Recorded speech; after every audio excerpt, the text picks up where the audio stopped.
volvemos y retomamos. Hemos estado viendo ese material para evangelizar. Entonces, vamos a ver unas clases, vamos a empezar a ver cómo evangelizar. Cómo evangelizamos nosotros a las demás personas, porque a veces uno se le acerca y ¿qué le digo?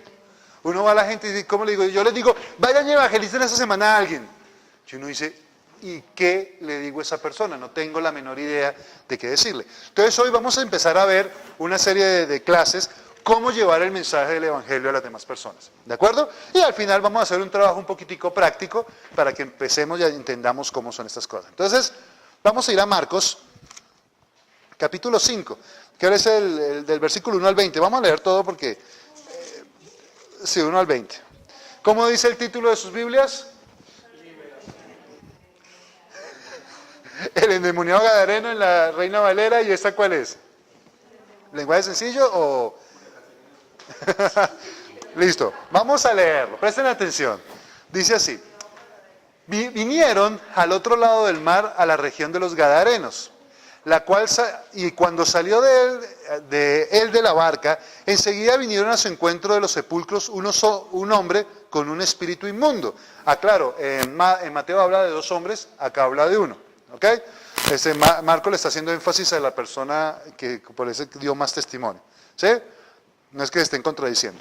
El que tenía, mire, versículo 3, que tenía su morada en los sepulcros y nadie podía atarle ni aun con cadenas, porque muchas veces había sido atado con grillos y cadenas, mas las cadenas habían sido hechas pedazos por él y desmenuzados los grillos y nadie le podía dominar.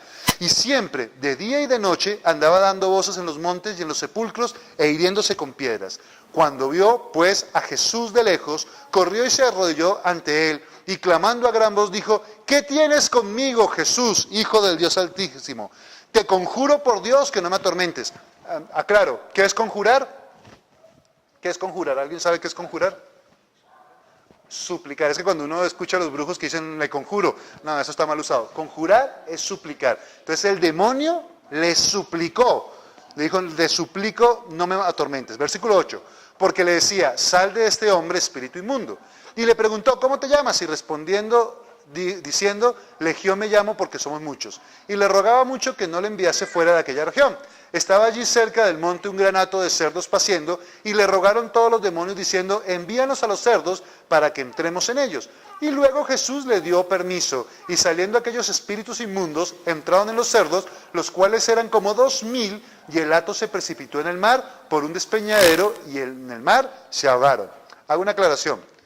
¿Jesús fue malo al matar 2000 cerdos? Ojo, era el negocio de una persona, tenía toda su capital. Y Jesús le dio permiso y los cerdos se suicidaron. Cerdos suicida. ¿Jesús fue malo en ese momento? No, pues los cerdos no eran demonios. No fue malo porque para los judíos estaba prohibido comer carne de cerdo. Es como decir, pastor, tengo un negocito de drogas más bueno. No tiene sentido, ¿de acuerdo? Entonces él al permitir no hizo nada malo porque es que eso estaban violando la ley, estaban violando los principios bíblicos, ¿sí? Entonces hay que entender eso. Dice versículo 14, y los que apacentaban los cerdos huyeron y dieron aviso en la ciudad y los campos y salieron a ver qué era aquello que había sucedido. Viendo a Jesús y vienen a Jesús y ven al que había sido atormentado del demonio y que había tenido la legión sentado, vestido y en su juicio cabal, y tuvieron miedo. Y les contaron lo que lo habían visto, cómo le había acontecido al que había tenido el demonio y lo de los cerdos. Y comenzaron a rogarle que se fuera de sus contornos. Vale, tuvieron miedo a Jesús la misma gente.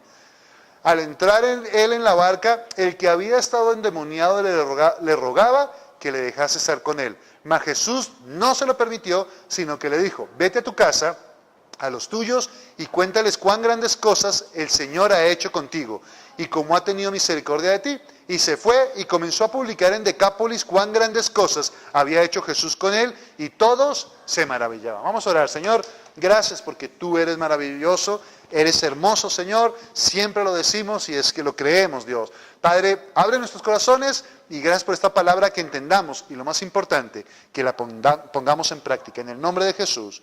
Amén y amén. Bueno, vamos a ver al final que Jesús le dijo al hombre, y vamos a analizar un poquitico, le dijo, ve y cuéntale a los demás. Lo mandó a evangelizar.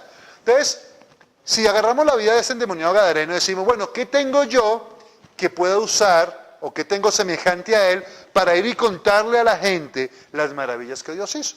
Acá, o sea, es raro encontrar una persona endemoniada a este nivel, ¿sí? Es muy raro. Acá en la iglesia creo que no hay ninguno que estuviera así, ¿sí? Ninguno. Pero lo hay.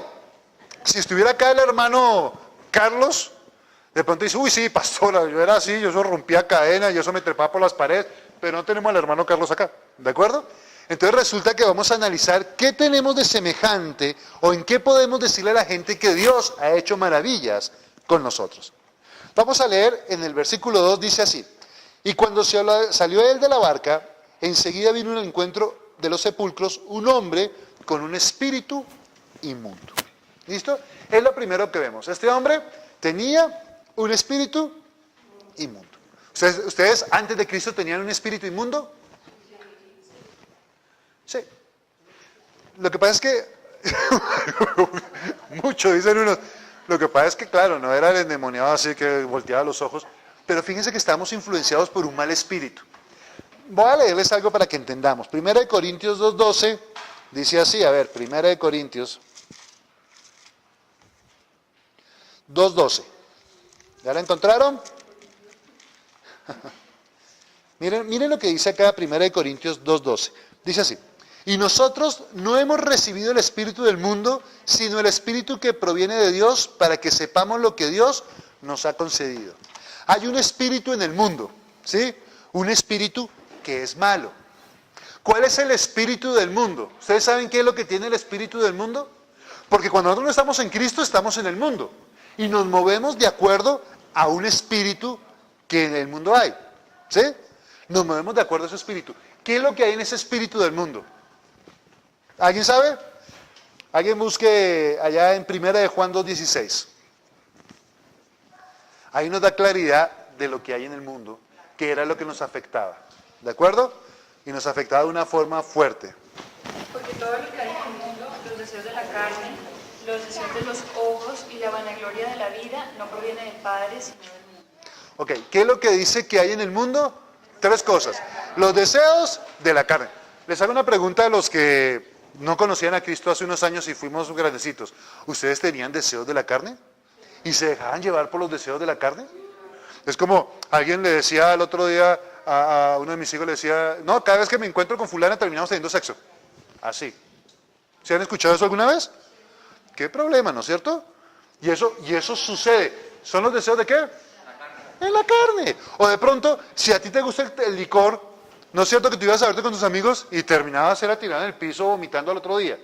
Con un guayabo, porque nuestra carne nos dominaba. Cuando venimos a Cristo, bueno, y dice los deseos de la carne, ¿los deseos de qué? Los ojos. ¿A cuántos les bailaban los ojos por ver otras cosas que no había ver? Tanto hombres como mujeres, ¿no? ¿Sí? Estaba viendo un video de qué pasa cuando los fisiculturistas van a la piscina, ¿no? Entonces todos los tipos así, todos, y las mujeres viéndolo así de reojo. Porque eso era el espíritu que teníamos.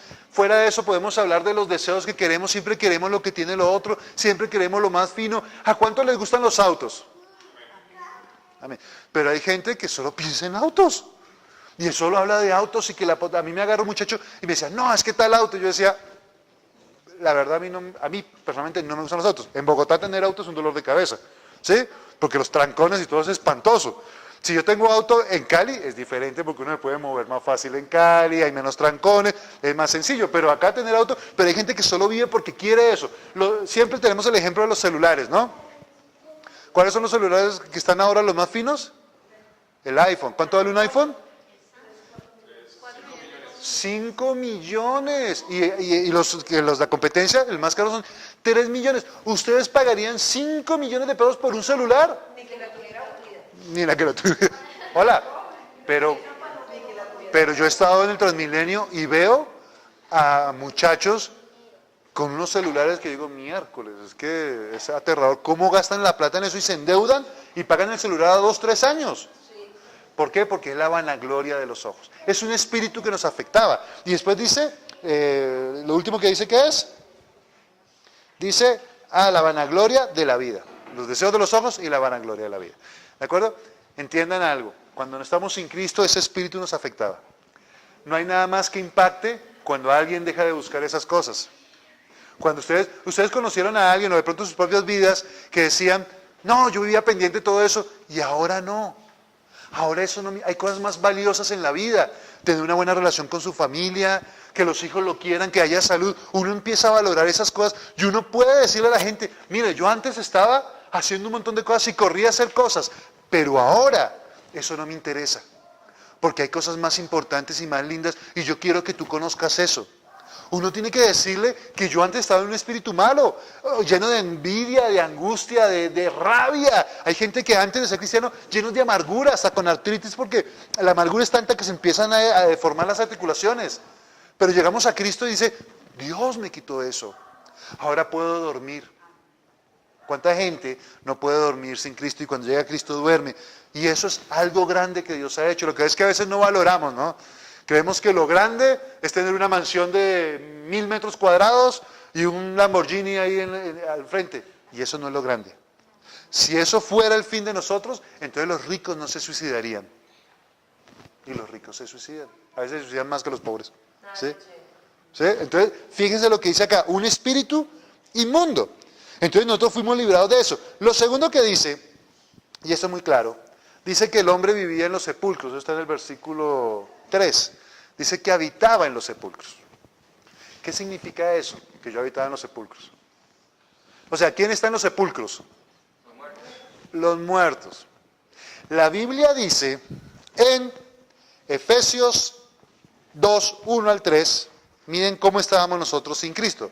Efesios 2, 1 al 3 dice, y Él os dio vida a vosotros cuando estabais muertos en vuestros delitos y pecados, en los cuales anduvisteis en otro tiempo siguiendo la corriente de este mundo, conforme al príncipe de la potestad del aire, el espíritu que ahora opera en los hijos de desobediencia. ¿Sí se dan cuenta que estamos reafirmando lo del espíritu malo?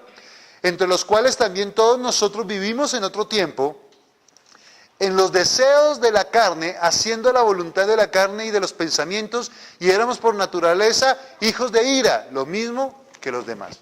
¿Sí? Miren lo que dice acá. Dice que nosotros sin Cristo estábamos muertos. ¿Amén? A ver, no sé a quién le ha pasado acá que después de aceptar a Cristo, la gente le decía, ¿qué te pasó? Tienes algo raro en los ojos, tu mirada cambió. ¿A alguien le pasó eso? ¿A ti te lo dijeron? ¿A alguien más? ¿Solo a una dos? ¿Ok? Que la gente le decía, ¿pero qué te hiciste? Es más, lo miran a uno, ¿qué te hiciste? ¿Te arreglaste el cabello? Porque no encuentran que algo pasó, pero la mirada cambió. ¿Saben por qué la mirada cambia? ¿Ustedes han visto a alguna persona muerta? ¿Los ojos de alguien muerto? ¿Cómo se ven?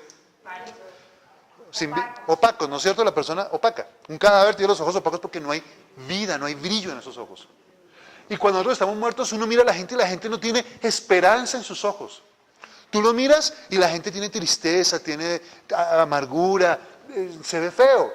Y nosotros éramos así porque estábamos muertos espiritualmente. Cuando venimos a Cristo, nuestra mirada cambia. ¿Por qué? Porque se llena de vida, de alegría, de esperanza. ¿Sí? Ya no estamos mirando así, sino ya abrimos más los ojos. No nos da vergüenza mirar a la gente a la cara. Cuando alguien es bien pecador, bien malo, no lo miran a la cara, ¿no se han dado cuenta? Que uno lo va a mirar y miran para cualquier lado, le bajan la mirada, porque no tienen vida. Miren, este hombre estaba en los sepulcros. Nosotros sin Cristo estábamos muertos, ciegos. Y ahora podemos acercarnos a la gente y decirle, mira, no te puedo explicar lo que dice la Biblia, porque es que ese señor de Gadara, ¿sí? No sabía la Biblia. Muchas veces nosotros no sabemos, ¿y qué le digo? ¿Qué le dice en la Biblia? Miren, yo me acuerdo cuando yo me convertí e iba a evangelizar a mis amigos. Yo no les decía, mira, ya en 1 Corintios capítulo 7, versículo 21, dice, o en Apocalipsis, allá acá, Apocalipsis 3, dice, aquí la puerta, estoy a la puerta y llamo. Yo no les decía eso. ¿Saben qué les decía? Francisco, se murió mi papá. ¿Cómo? No me preocupes, estoy contento. ¿Por qué está contento? Porque soy cristiano, Cristo vino a mi corazón, entró a mi corazón y ahora tengo paz. Y él me decía, pues este tipo está loco.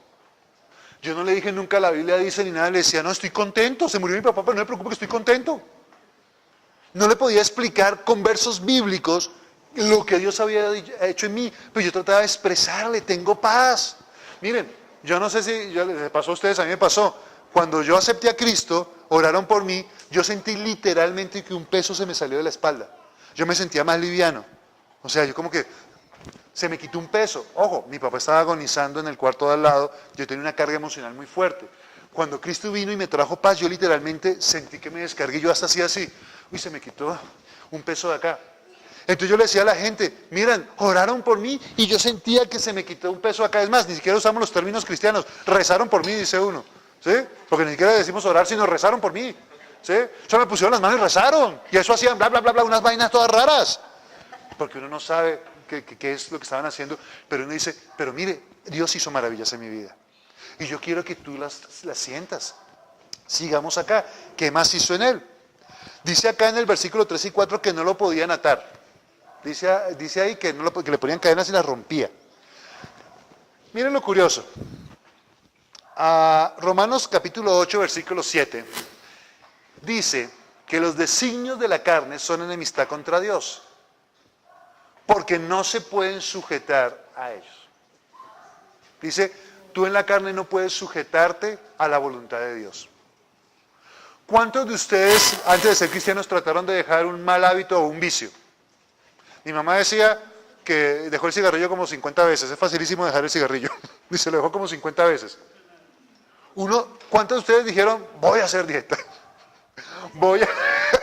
Dice, también siendo cristiano es muy difícil, pastor. Hoy sigue siendo difícil.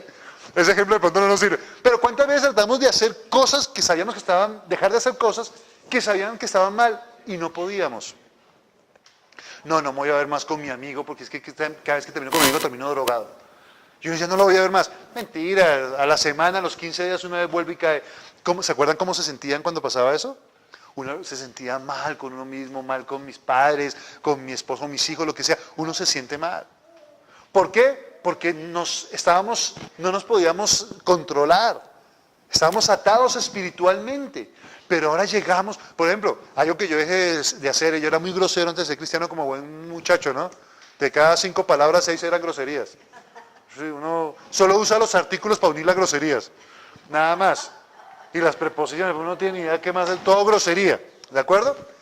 Cuando yo me convertí a Cristo, yo no volví a decir más groserías. Ojo, mi forma de hablar cambió de un día para otro. ¿Por qué? Porque Dios hizo algo maravilloso dentro de mí. Me libertó. Yo no volví a decir, créame, solo de una grosería dije como a los 6 meses y no la dije completa, pero la pensé, entonces me sentí mal. Yo les conté que un perro me saltó a morderme y yo dije, perro. Y hasta ahí ya, y se me escurrieron las lágrimas. Pues yo no volví a decir groserías, ¿de acuerdo? Porque Dios me libertó y es algo. Miren, cuando ustedes van a decirle a alguien, dicen, mira, yo antes fumaba, yo antes hacía cosas malas. Cuando Cristo vino a mí, yo dejé de hacerlas. ¿Ustedes qué creen que decía el endemoniado gadareno? Le decía eso a la gente, miren, obviamente él tenía un testimonio muy grande, pero es que todo depende de cómo vendan las cosas, ¿no es cierto? Uno también tiene que saber mostrar las cosas al mundo. Porque si uno dice, mira, yo estaba con gente que digo, no, miren, es que esta persona ha visto la gloria de Dios. Y se para la persona, sí. Bueno, pero si vio una nube que bajó y vio ángeles cantando por todos lados, no tiene que decir, sí. Hay gente que de pronto solo vio media nube y lo pintan de una forma que uno dice, wow, yo quiero ver media nube. Miren, estuve escuchando una predicación del pastor Terry, un americano, dijo algo tan lindo. Decía, miren, yo he ido a muchos, tiene 68 años, 50 años de ministerio, yo he ido a muchos países, dice, y he estado frente a muchos falsos dioses y falsas religiones. Y él se para y dice, yo estoy ahí al frente y veo de pronto un paralítico y un ciego y le digo a la gente, ¿sí ven ese paralítico y ese ciego que está ahí? Mi Dios lo va a sanar hoy. Y si no lo sana, es un falso Dios. Y si lo puede sanar y no lo sana, es peor porque es un Dios mentiroso. Los dioses que ustedes tienen no son mentirosos porque ellos no pueden sanar a nadie, pero mi Dios sí los puede sanar. El hombre hablando de eso, yo dice, wow, eso es una aseveración muy fuerte. Decir eso es algo, hay que tener mucho coraje y mucha fe. Y dice él, termina diciendo, y saben que nunca Dios me ha dejado mal. Él hace esos milagros. Y se voltea y dice algo tan hermoso, dice, los cristianos somos la única religión que echa fuera demonios. Los musulmanes no echan fuera demonios, ¿los qué? Los mahometanos, los budistas no echan fuera demonios. Los cristianos sí echamos fuera demonios. En ninguna religión resucitan muertos. Nosotros sí. Decía, los enfermos, muchas religiones no oran para sanar a los enfermos, esperan que Dios haga algo, pero nosotros tenemos la autoridad para ir a orar y sanar a los enfermos. Decía, nosotros tenemos muchísimo para dar y no lo estamos usando. Ustedes cuando den testimonio tienen que entender que lo que Dios hizo es grande y que Dios puede usarlos para cosas grandes. Ustedes pueden echar fuera demonios, pueden resucitar muertos, pueden sanar enfermedades en el nombre de Jesús.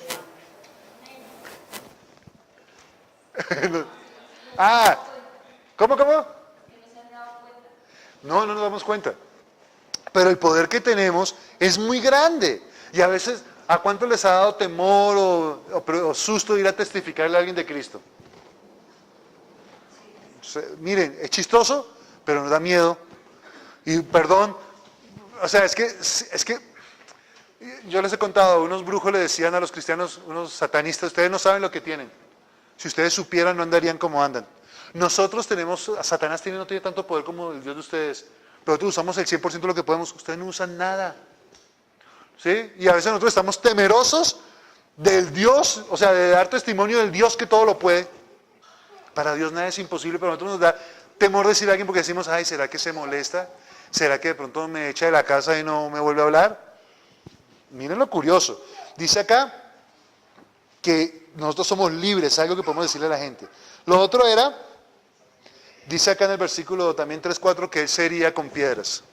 ¿Sí? O sea, él buscaba la muerte. ¿Cuántos de ustedes sin Cristo querían morir por sus problemas? ¿Cuántos desearon la muerte alguna vez? Dicen, no, yo quiero morirme. ¿Cuántos de ustedes fueron autodestructivos? ¿Cuántos saben que tomar mucho licor es malo? Da cirrosis, ¿no? ¿Ustedes han visto a alguien con cirrosis hepática? Bravo, ¿no es cierto? Pero miren, y siguen tomando. ¿Cuántos han visto a gente con edemas pulmonares? Pero seguimos fumando, ¿no es cierto? Y siguen fumando. Miren, la gente le dice al doctor, mire, si sigue fumando y tomando se va a morir. Hasta que no les da un infarto bien grave, dejan de hacerlo. Por lo general cuando estamos ya... Y algunos todavía siguen. Nosotros tenemos un vecino que le prohibieron la cerveza. Y el viejito tiene como 80 y pico años, se pierde y va y se mete sus cervezas. Llega así, a la boca. Así.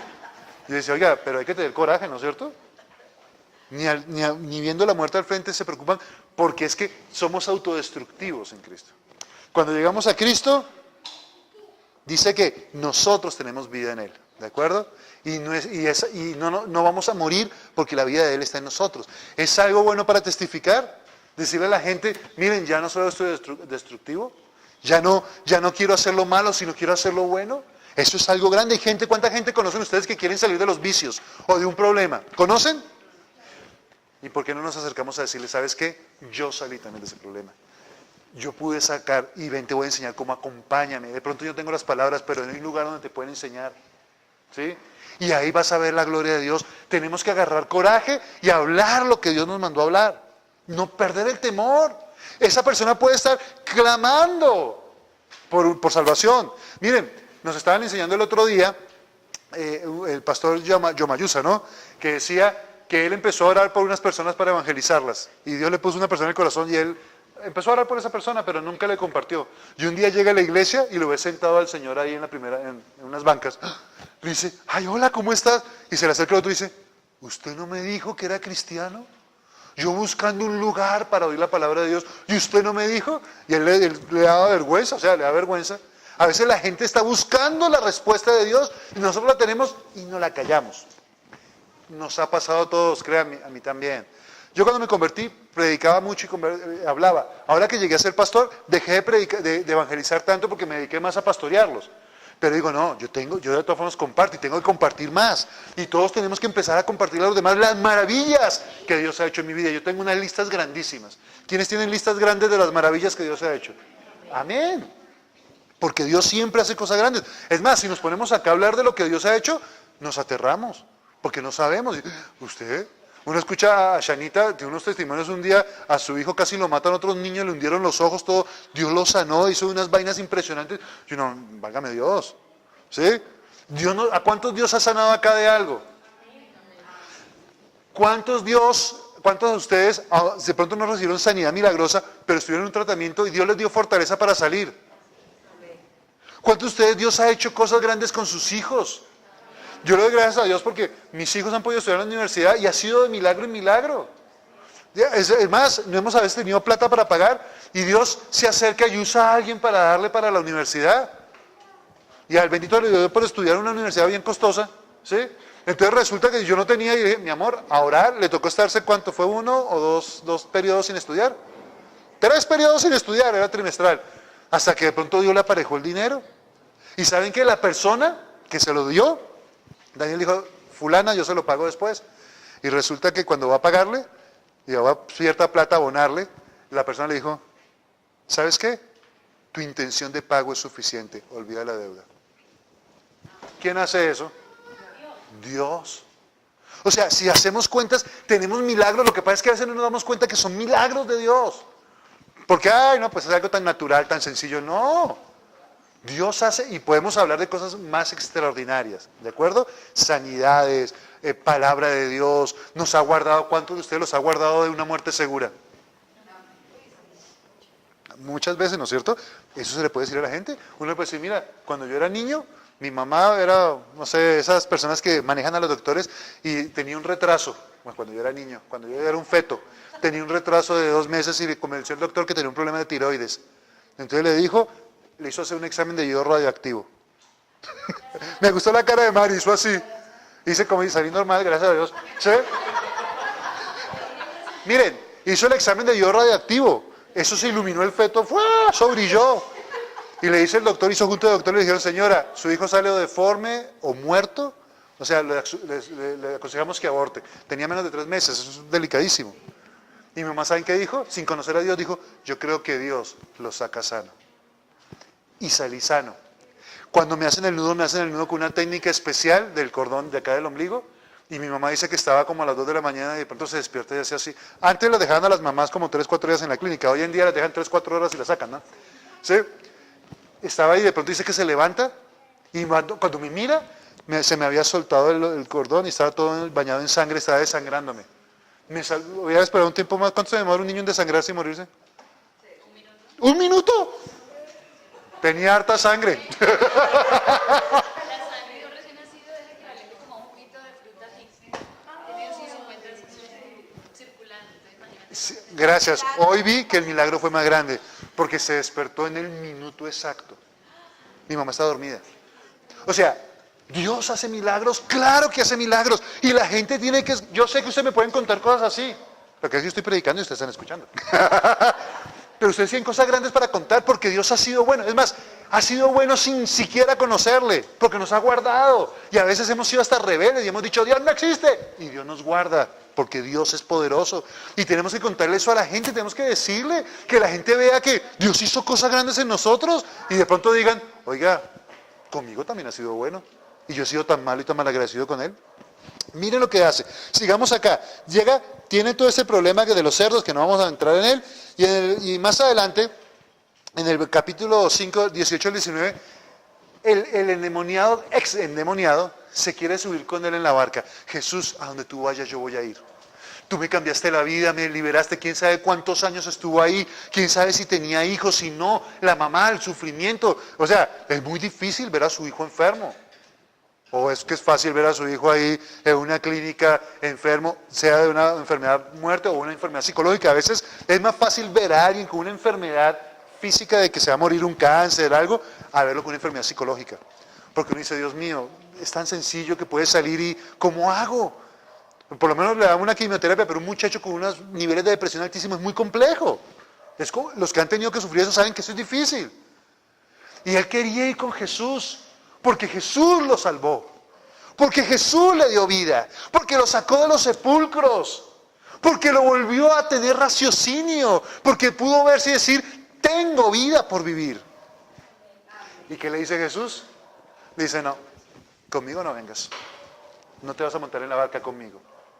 En la barca se me monta Pedro, Juan, Jacobo, Zebedeo, ellos son los que se montan conmigo en la barca. Tú tienes que hacer algo para mí. ¿Y qué es lo que le manda Jesús a este hombre? Ve y cuéntale. Miren lo que dice. Ve y cuéntale a tu casa primero y a los tuyos las maravillas que Dios ha hecho. ¿Sí? Miren, las grandes cosas que el Señor ha hecho contigo y cómo ha tenido misericordia de ti. ¿Quiénes son los primeros que Él fue a contarle?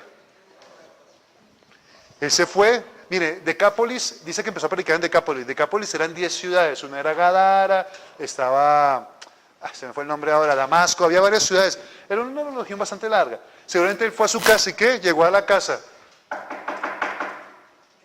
y le abrió la mamá. Dice, mamá, Dios hizo maravillas conmigo. No. ¿Ustedes cómo creen que se habrá puesto esa familia, esa mamá, ese papá? Los papás, los hombres tendemos a ser un poquito, en teoría, más bruscos, pues ustedes no saben cómo sufrimos los hombres. ¿Sí? Y de pronto uno ve a la persona y a uno se le salen los ojos, las lágrimas de los ojos, se le salen las lágrimas de los ojos porque no saben cómo sufre.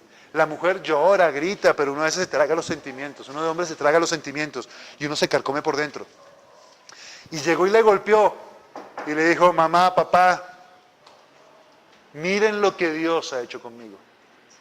Es más, uno de papá no tiene que decirlo nada porque uno ve el cambio. Lamentablemente a veces papás que son tan duros que dicen te prefería muerto antes que cristiano. Hay un caso, si lo pueden buscar, el loco de la celda 8 ¿es? Es el loco de la celda 8, ¿no es cierto? ¿No lo saben?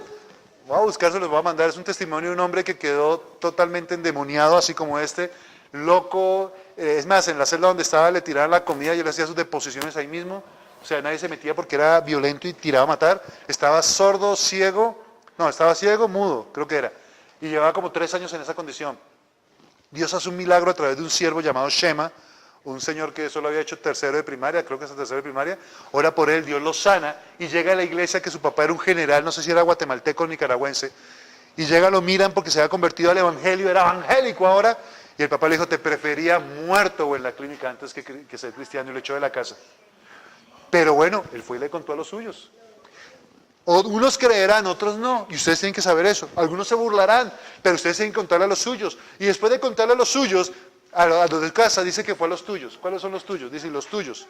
La gente de su barrio, sus amigos, sus conocidos. Yo puse acá, le predicas a tu familia, después a tus amigos. ¿Cuánto les han predicado a sus amigos? Yo le predico a mis amigos. ¿Sí? Lo que pasa es que a veces, ¿sabes cómo es nuestra predicación? Le decimos, te invito a la iglesia para que conozcas a Cristo. Y eso a la gente no le va a impactar lo suficiente. Una reunión más es como decir, te invito a una reunión de política, ¿sí? O una reunión de esos multiniveles que están de moda, y la gente, qué pereza, algunos van, otros no. Pero si tú te acercas y le cuentas las maravillas que Dios ha hecho contigo, y después dice, te invito, la persona va a decir, oiga, yo quiero ver dónde este tipo lo volvieron loco, por lo menos va a venir por curiosidad. ¿Sí? Uno tiene que primero hablarle de lo que Dios ha hecho en mi vida. ¿Sí? Estamos hoy tocando un tema, después vamos a tocar cómo evangelizamos con la palabra, cómo hacemos otro tipo de evangelismo. Hoy estamos hablando del evangelismo sin nada de versículos bíblicos, solo mira lo que Dios hizo en mí. Esto es lo que Dios hizo. Después de hablarle a tus amigos, vas a hablarle a tus vecinos, a tus compañeros de trabajo, pero tenemos que hablarles, tenemos que decirle. Tenemos que quitarnos ese temor que nos da y hablarles.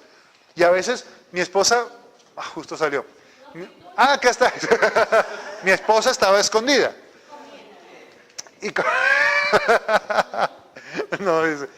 Mi esposa estaba diciendo algo muy cierto que nos estaban diciendo en la conferencia. Tú tienes que ver la necesidad de la persona. Miren, yo cuando me convertí tuve un sueño que yo no lo entendí, pero hoy me miro y digo, qué sueño tan fácil de entender.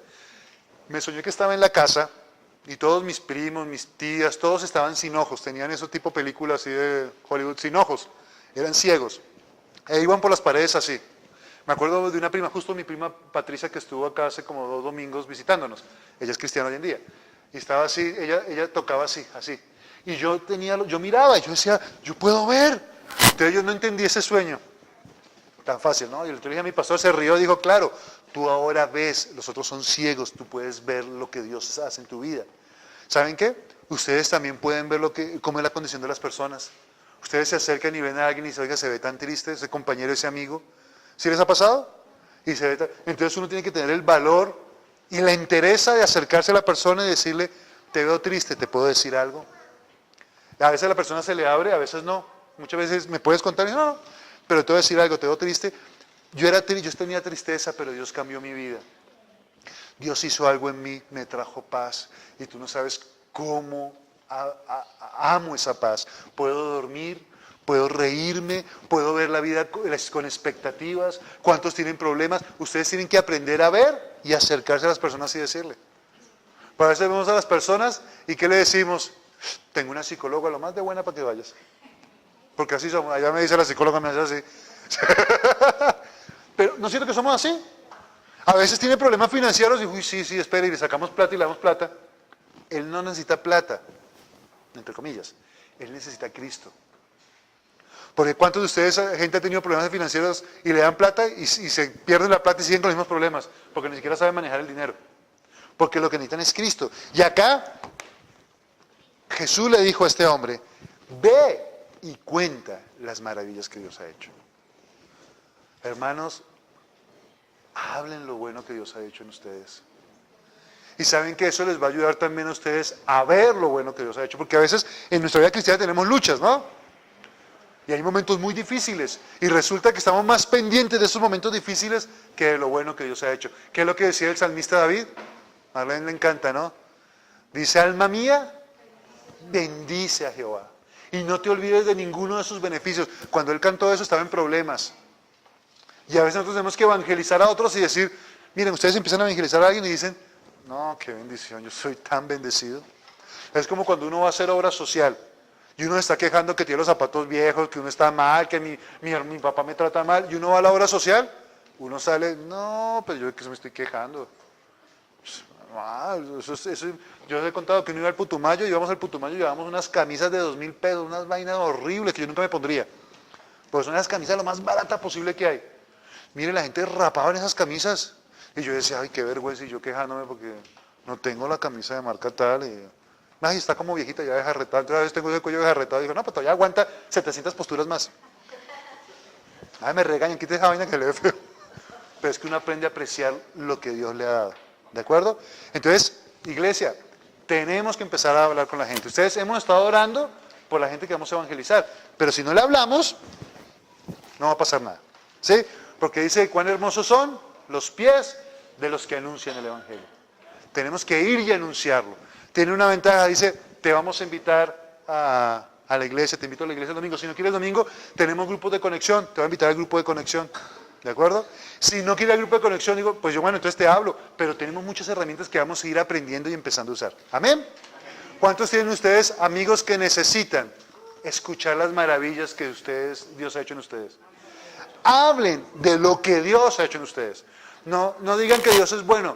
Díganle por qué Dios es bueno. Es que decimos, Dios es bueno, tú necesitas a Dios. Dios hace maravillas en ti. Dile lo que Dios hizo en ti. Y vas a ver que vas a impactar un poco mejor. Dice, yo era muerto, ahora veo la luz. Yo estaba triste, ahora tengo gozo. Yo estaba muriendo, ahora tengo vida. Hablen lo que Dios ha hecho en ustedes, ¿ok? Pongámonos en pie, por favor. Vamos a orar. Antes de orar, vamos a hacer algo. Este es mi familiar, mi amigo. Entonces, ¿qué es lo que va a llegar? Y le voy a decir, se llama Mateo, justo se llama Mateo como hijo. Yo, Mateo, ¿cómo estás? ¿Sí? ¿Sabes qué, Mateo? Estuve pensando mucho en ti esta semana. ¿Sí? No es por la plata que te debo, ¿no es cierto? Digo, listo, estuve pensando mucho en ti. Y entonces, claro, y eso, dice, ¿sabes qué? Es que yo soy egoísta contigo. Y yo no he sido un buen amigo. Otro va a decir, este guache ha estado hablando mal de mí, lo primero que piensa uno. Y entonces dice, ¿pero por qué dice eso? ¿Sabes por qué? Porque yo no te he dicho lo que Dios ha hecho en mí. Y Dios ha hecho maravillas en mi vida. Y Dios me cambió, me transformó. Y ustedes pueden empezar a darle su testimonio. No necesitan 70 minutos. Con 3 minutos que hablen de su testimonio. Y ¿sabes qué? Yo te amo tanto que quiero que tú conozcas eso. Yo quiero invitarte a la iglesia, quiero que me acompañes. Porque es que esto cambió mi vida y me hizo un hombre diferente. Y tú eres muy importante para mí. Así de fácil, ¿no es cierto? Es más fácil que decirle, mira, te doy una tarjetita, te invito el domingo a la iglesia, te espero, paso por ti. La gente no va a ir. Pero, ¿a cuánto les ha pasado eso? A todos. Pero si yo le hablo lo que Dios ha hecho en mí, Él va a escuchar diferente. Va a ser diferente. Es una forma de evangelizar. El otro domingo vamos a estar aprendiendo otra forma de evangelizar. ¿De acuerdo? Y vamos a hacerlo. Acérquense y háblenle de corazón. ¿Listo? Ahora sí vamos a orar. Señor, gracias porque tú eres hermoso, Rey. Gracias por los niños en la iglesia, Señor, porque son hermosos. Padre, en el nombre de Jesús te bendecimos por todas las maravillas que has hecho en nuestras vidas, Señor. Gracias porque tú has sido grande, has sido precioso, has sido paciente, has sido victorioso para con nosotros, Señor. Gracias, Jesús, porque a veces no tenemos palabras para decir lo que has hecho, Señor. Dios, danos la entereza para hablarle a nuestros familiares, a nuestros amigos, Señor, a nuestros vecinos, compañeros, Señor, alumnos, para decirles lo grande que Dios ha hecho en nuestras vidas, Señor. Padre, gracias porque estás despertando ese mover en nuestras vidas, Señor, porque necesitamos ir y hacer discípulos a las naciones, bautizándolas en el nombre del Padre, del Hijo y del Espíritu Santo, y enseñándole todas las cosas que guarden lo que tú nos has enseñado, Dios. Padre, gracias porque tú nos das fuerzas, gracias porque nos sacaste de la muerte, del sepulcro, gracias porque rompiste las cadenas, Señor, nos hiciste libres, gracias, Señor, porque nos sacaste y nos quitaste ese espíritu inmundo, Señor, esos deseos de la carne, y ahora nos movemos en ti, Señor. Padre, en el nombre de Jesús, gracias por aparejar las circunstancias para hablarle a estas personas, Señor, para empezar a evangelizar como debemos hacerlo, Dios. Señor, en el nombre de Jesús, abre nuestros ojos para que podamos ver la necesidad de los demás, Señor, y hablarles de corazón a corazón, Señor. Ayúdanos, Espíritu Santo, danos la fuerza, como dice tu palabra, el querer como el hacer por tu buena voluntad, Señor. En el nombre de Jesús, muchas gracias, Dios. Amén.